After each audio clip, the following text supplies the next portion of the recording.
हमारे महापुरुषों को आत्मज्ञान कैसे हुआ, आत्म जागृति कैसे हुई। तुलसीदास थे, अनपढ़ थे, उनकी मां का नाम तुलसी था, उनकी पत्नी का नाम रत्नावली था। पशु चरा के एक दिन आए और मां से पूछे, मां रत्नावली कहाँ है? तो मां ने कहा कि बेटा वो अपने भाई के साथ अपने पियर चली गई। उसी वक्त तुलसीदास ने अपना डंडा डाला और पीछे चल दिए। रात्रि हो गई थी, सावन का महीना था, नदी में बाढ़ आ रही थी, नदी पार करनी थी, लेकिन आवश्यकता उस कार की जनी है। तुलसीदास को लगन लग रही थी, तो एक लाश आई वहां और उस पर बैठ करके नदी पार हो गई। नदी पार हो गया और वहां जाकर के उसके गांव में पहुंचा।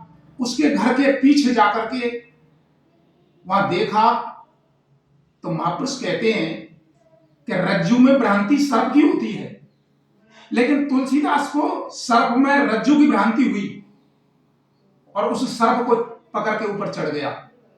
रत्नावली ने कहा कि आप कैसे? तुलसीदास ने कहा कि आपकी याद खींच लाई। रत्नावली ने ताड़ना दी और कहा, इतना हेत हराम से इतनो हर से होए, चले जात बैकुंठ उमर परलो पकड़े न कोई। तुलसीदास को आत्म जागृति हुई और तुलसीदास को आत्म जागृति होकर के चल दिए।